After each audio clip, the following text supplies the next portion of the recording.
Hello. Good evening. I know that it's been 2 weeks since my last video.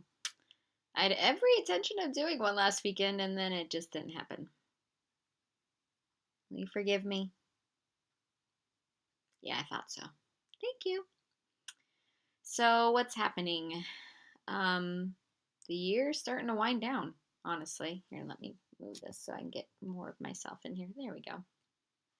Um, it's pretty surreal. The past 7 months have felt like 3 years.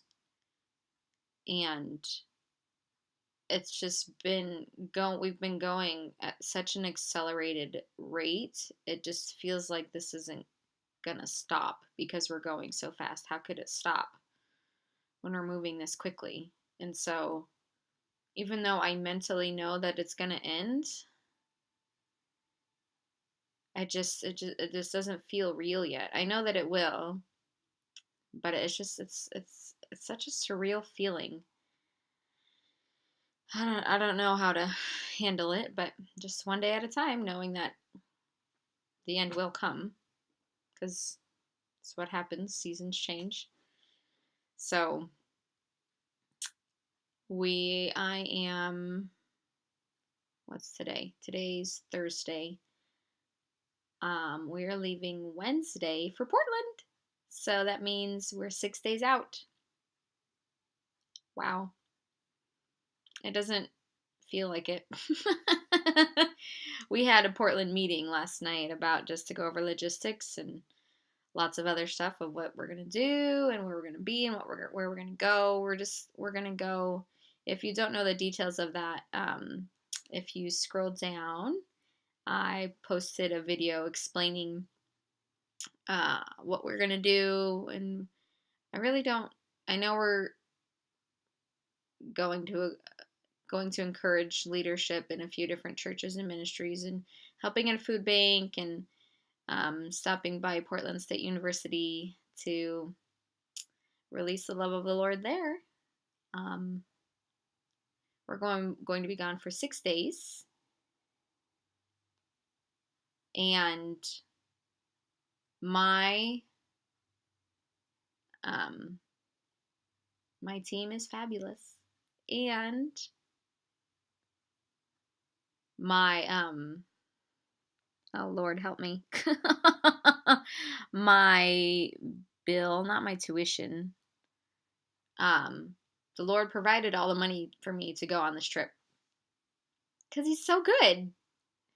I yeah, I am blown away and astonished. The Lord continually um, is showing Himself faithful to me in ways that I haven't experienced this consistently before. Every single month, every single bill, every single need is being met. And but now I feel a rising. Like the picture he gave me was an ascension, as if up a hill or up a roller coaster.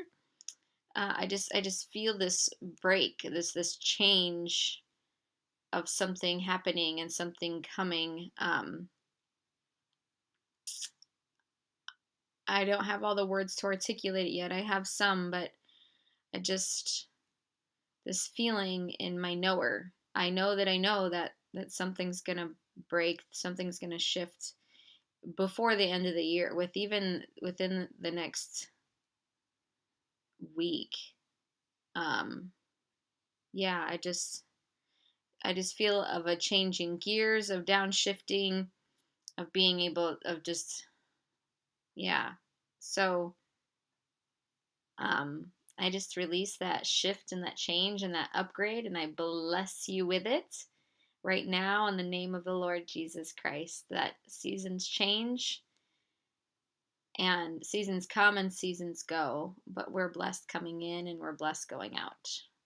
So yeah, I just release that shift and change upon you. If you're watching this, you get to partake because you're partaking of His goodness in my life. So that means you get it too. Woo, woo, That's what we call overflow. He just pours into me, and as he overflows out of my life, and he overflows onto you in your life and everything that pertains to you. So I'm super excited. I wasn't really excited at the beginning, but as each day has progressed, he has helped me to catch his heart for the people I'm going with, for the people I'm going to see, for the city of Portland, and it's been pretty amazing so far. I'm excited to see him show himself to the people in Portland. It's gonna be great. So last time we talked about, I shared some of this book, Keep Your Love On by Danny Silk, with the subtitles of Building Connections, Effective Communication, and Setting Healthy Boundaries. So I want to continue on this vein because it's so impacted my heart and my mind and how I'm connecting with other people, how I'm relating to other people, and how I'm seeing just the change on how I'm operating in my life, and the choices that I'm making, and going back to the beginning with the power of my choice. And I have a choice of what I'm going to do, what I'm going to say. We have so many choices every single day. And each one of those choices, you will bear the fruit of that choice. Oops, I got a new email. I don't know if you guys heard that. Maybe I should shut off my notifications next time. So last time we talked about powerful people. This time I want to read to you about powerless people. It's the next section that just describing what their tendencies are and just their thought habits and such like that. So I'm just going to read a little bit and then give you just some how it's affected my life. So here we go. I'm going to explain from Danny Silk's perspective of powerless people, which I agree with until the Lord shows me otherwise. It says, let me get this in a good place. So, often the first thing that reveals a powerless mindset is a powerless language. Frequent use of the phrases I can't or I have to is a hallmark of a powerless person. I can't do that. It's too hard. I have to clean the kitchen. I have to go to school. I have to spend time with so-and-so. All of these statements say, I feel powerless to take responsibility for my actions. So I will say that someone else or something else is making me do it. Ooh, ouch. Believe me, this stung a lot the first time I read it too. Powerless people also throw in, I'll try, to absolve them if they do not come through on a commitment or a promise. Just imagine standing in front of a preacher on your wedding day and saying, I'll try. That's laughable. That's me. That's my commentary.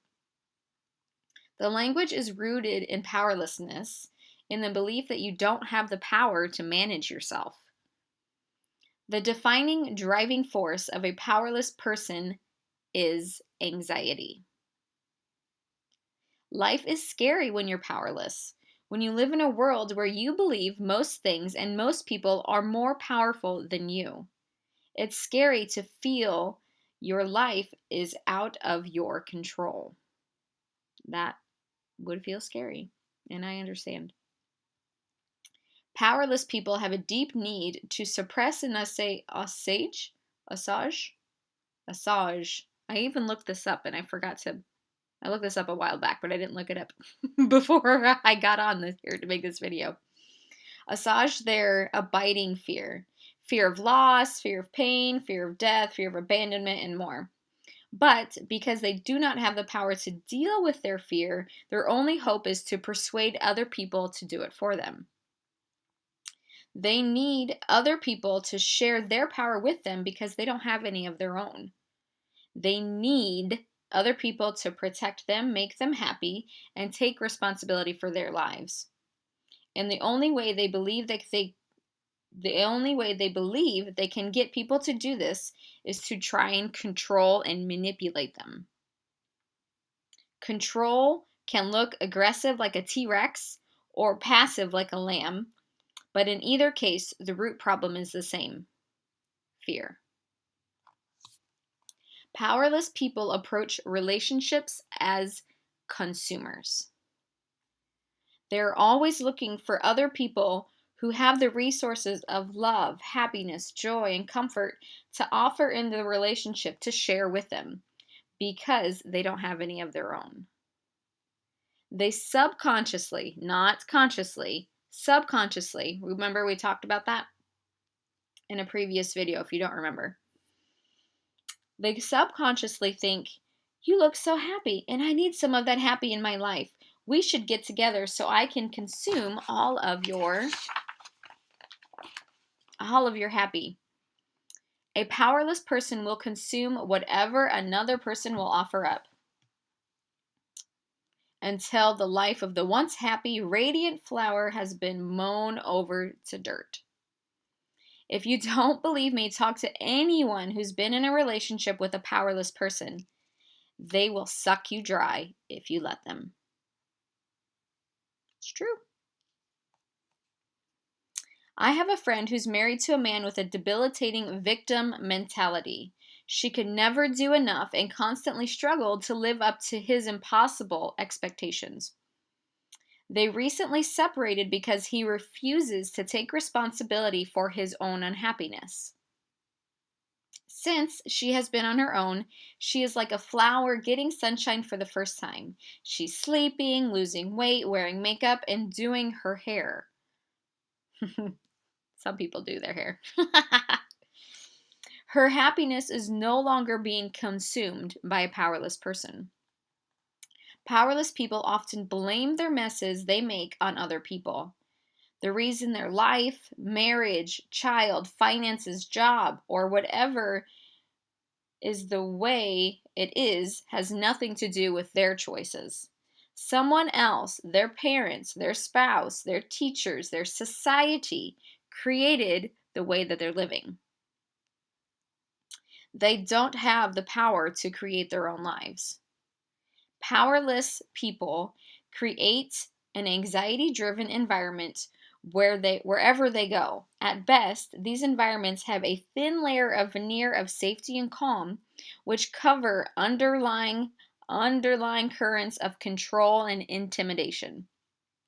Those who enter into their atmosphere quickly learn to shape up and go with the program until it dawns on them that they will never be safe to just be themselves around this person or group. Then they have a choice. Will they stay with the anxiety and submit to the control of the powerless person or people, or will they go looking for a different environment? Many choose to stick around in the controlling environments and develop the skills necessary to survive there. They acquire a bodysuit of anxiety Kevlar, and they live in it 24/7. It feels safe and impenetrable. The problem is that the armor shielding them from scary people is also preventing them from developing intimate connections with safe people. Their own self-protection is not helping them become powerful. It is only keeping them from facing their fear of relationship. Crazy, huh? I have that highlighted and arrows encircled, honestly. See, look. Crazy. One of my friends is a powerful leader who's changing the world in a remarkable way. She projects confidence and security when she gets up to speak to an audience or when interacting with other leaders. But when it comes to her relationships with her family members and coworkers, she reacts negatively to anything that feels like confrontation, vulnerability, or intimacy. As a result, these relationships are fragile and filled with anxiety. No one experiences the love, intimacy, vulnerability, or truth they really need. Like most who wear self protective armor, this woman doesn't have healthy boundaries, in parentheses, though that's what she would call them, parentheses, but she actually has walls.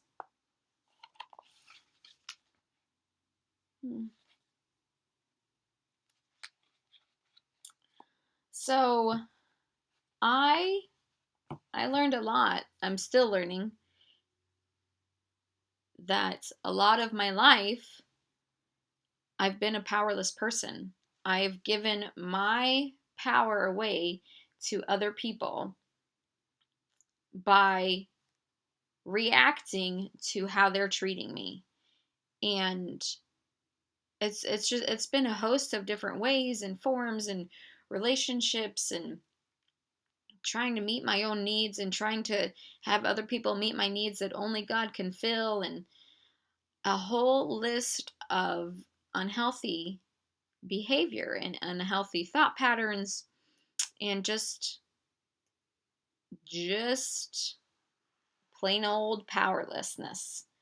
But I didn't realize that that's what I was doing until I read this book, until I understood that. And I've said this on here a few times before, but when I allow somebody to treat me one way, if I don't communicate with them that I don't like it or it rubs me the wrong way, I give them permission to continue treating me that way. And that first dawned on me back in the fall, but it's becoming more and more real. And I hope, and my prayer is that me sharing these bits with you and sharing my revelation with you helps you, helps you to reflect on your own relationships, on your own connections, on your own boundaries, to see if there are any areas where you're being powerless but not even knowing it, or even spur you on to buy the book and to just really dig into this with you and God, or you and your husband or your friends or whatever. But it's been so eye-opening. So that's why I've been sharing these little tidbits here and there of this book, because it's for me it's revolutionary in changing the way I approach relationships and the way I handle them, for sure. Am I still learning? Absolutely. I am obviously an infant in this because I just got the book, I don't know, a month and a half ago, 2 months? No, maybe, I don't know. At the most 2 months ago. But the Lord has given me the grace to apply these things to my life and given me the opportunities to flex my muscle to become a powerful person. I love you and I bless you and I thank you for all of your love and support, because I know not everybody comes to listen to my updates, and that's okay. The people who I want to listen are the people who actually come, and you're the one who's sitting here listening to this video right now. So I just thank you for taking the time out of your day to love me and bless me with your time. I do really hope to hear from you soon. I love you and thank you. Goodbye for now. My next update probably won't be till after my mission trip, and I will have lots of testimonies for you. It's going to be fun. Au revoir.